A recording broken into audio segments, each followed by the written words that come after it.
श्रीशैले दयापात्रं दीभक्त्यादिगुणार्णवं यदीन्द्रप्रवणं वन्दे रम्यजामाधरं मुनिं लक्ष्मीनाथसमारम्भां नादयामुणमद्भयाम् अस्मदाचार्यपर्यन्तां वन्दे गुरुपरम्पराम् भक्तामृतं विश्वजानूनमोदनं सर्वार्थं श्रीषडगोपवक्मयं सगस्साहो मनिषत्समागमं नमाम्यकुन्द्राविडवेदसागरम् திருவழுதினாடென்றும் தென்குருகூரென்றும் மறுவினியவன் பொருளலென்றும் அருமறைகள் அந்தாதி செய்தான் அடியினையே எப்பொழுதும் சிந்தியாய் நெஞ்சே தெளிந்து ஏத்தவருங்கீர்த்தி ராமானுஜமுனிதன் வாய்த்த மலர்பாதம் வணங்குகின்றேன் ஆய்த்தவரும் சீராச்சடகோபன் செந்தமிழ் வேதம் தரிக்கும் பேராத உள்ளம் பெற. எம்பெருமான் திருவருளாலே ஆச்சாரியன் அனுக்கிரகத்தாலே கடந்த பல தினங்களாக நம்மாழ்வார் அருளிச் செய்த திருவாய்மொழியினை நாம் அனுபவித்து வருகிறோம். அதன் தொடர்ச்சியாக இன்றைய தினம் நாம் அனுபவிக்க இருப்பது முதலாம் பத்து, நான்காம் பதிகம், நான்காம் பாசுரம். எந்நீர்மை கண்டிறங்கி இதுதகாதென்னாத என் நீளமுகில் வண்ணற்கண் சொல்லியான் சொல்லுகேனோ நன்னீர்மை இனியவர்கள் தங்காதன் ஒருவாய்ச் சொல் நன்னீள மகளின்றிக்காள் நல்குதிரே நல்கீரோ. என் நீர்மை கண்டு இறங்கி இது தகாதென்னாத என் நீல முகில் வண்ணர்க்கு என் சொல்லி யான் சொல்லுகேனோ நன்னீர்மை இனி அவர்கள் தங்காதென ஒருவாய்ச்சொல் நன்னீல மகன்றீள்காள் நல்குதிரோ நல்கீரோ. நல்குதிரோ நல்கீரோ என்று ஐயத்துடனேயே இந்த பாசுரம் முடிவுறுகிறது. என் நீர்மை கண்டு எனது சுவாபத்தை, அதாவது நிலையை நேரிலே பார்த்திருந்தும் இறங்கி பிரிவுக்காலத்திலே மனவு இறங்கி இது தகாது எண்ணாத, இப்படி நாம் பிரிந்திருப்பது தகுதி என்று என்றிராத என் நீல முகில் வண்ணர்க்கு, நீலமேகத்தின் நிறம் போன்ற நிறமுடைய எம்பெருமானுக்கு என் சொல்லி என்னவென்று கூறி யான் சொல்லுகேனோ, நான் என்ன கூறப்போகிறேன்.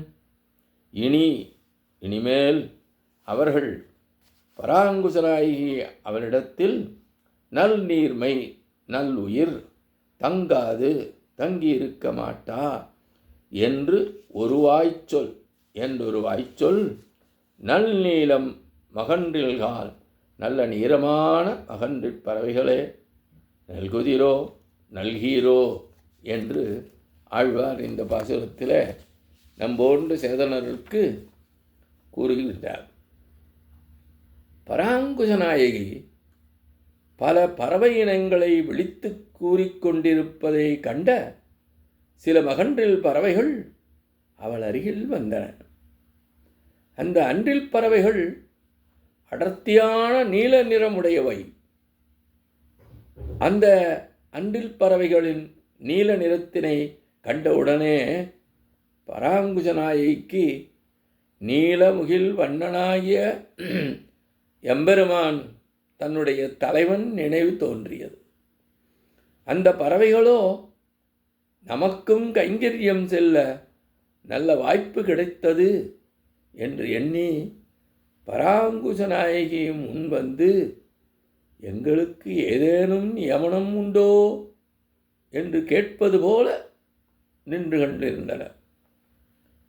எத்தை தின்றால் பித்தம் தெளியும் என்ற நிலையில் பிரிவாற்றாமையினாலே இருந்த பராங்குசநாயகி அவற்றை பார்த்து, அந்தோ எனது நிலைமையை பலகாலம் கண்டிருந்தும் இறங்காதே போனவர்க்கு நான் என்ன செய்தி அனுப்புவது என்று நசையற்றவளாய் பின்னையும் வாளாயிருக்கா மாட்டாயினாலே மகன்றில் பறவையை பார்த்து கூறத் தொடங்கினாள். என்னவென்று கூடத் தொடங்கினாள். அடர்த்தியான நீலமுடைய அன்றில் பறவைகளே, என்னுடைய இந்த பிரிவாற்றாமையினாலே நான் படும் இன்னல்களை எல்லாம் கண்டும் கேட்டும் என் தலைவன் என் மீது சற்றும் இரக்கம் காட்டவில்லை. அவ்வாறு இரக்கம் காட்டாமல், ஐயோ இவளை விட்டு பிரிந்து போகிறோமே என்று சிறிதும் கருணையின்றி பிரிந்து சென்றான். அவனுடைய அந்த தன்மை பற்றி இனிமேல் நான் என்ன சொல்ல இருப்பது? அவன் என்பது இங்கே நீள்முகில் வண்ணர்க்கு என்று கூறிய நாராயணனை பற்றியதாகும். என்ன செய்தி சொல்லுங்கள் என்று அந்த பறவைகள் கேட்க, நான் சொல்லி அனுப்ப வேண்டியவராக இருக்கிறவரோ உங்கள் பேச்சை கேட்டு கொண்டு வரப்போகிறார் என்று நசையொற்றி கையொழிந்தால் பராங்குச நாயகி. ஆசை யாரை விட்டது? பின்னையும் நப்பாசை தோன்றியது. அந்த நப்பாசையின் காரணமாக ஒன்று சொல்லத் தொடங்குகின்றால் அந்த பறவைகளிடம். தலைவனுக்கு சொல்லி அனுப்பும் செய்தி யாதெனில், நல்லுயிர் இன்றளவும் ஒருவாறு தங்கி இருந்தாலும் இனி ஒரு நொடிப்பொழுதும் தங்காதென்று கூற வேண்டும் என்கின்றார்.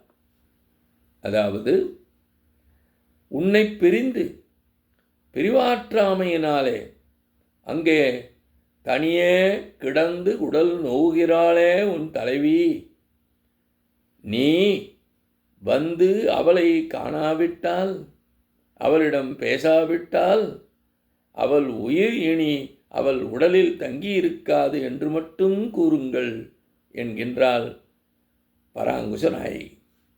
அவ்வாறு கூறிய பராங்குச நாயகிக்கு ஒரு சந்தேகம் தோன்றியது.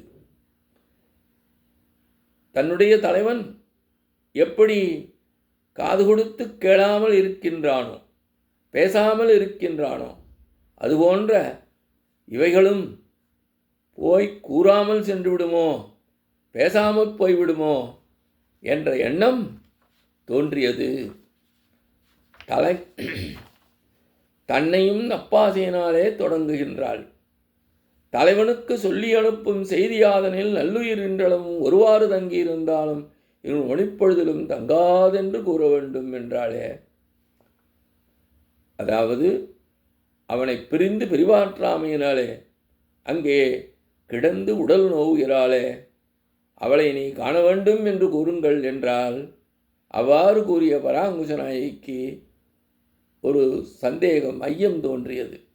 இவை சென்று கூறுமோ கூறாதோ என்று சந்தேகம் தோன்றியதனாலே, கூறுவீர்களா மாட்டீர்களா என்று தன் ஆற்றாமையை மீண்டும் ஒருமுறை வெளிப்படுத்துகிறாள்.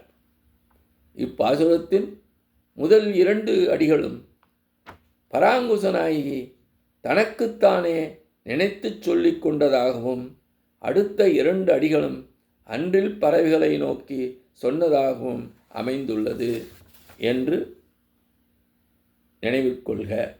இத்தோடு இப்பாசுர விளக்கம் நிறைவுறுகிறது. எம்பெருமான் திருவடிகளே சரணம். நம்மாழ்வார் திருவடிகளே சரணம். எம்பார் திருவடிகளே சரணம்.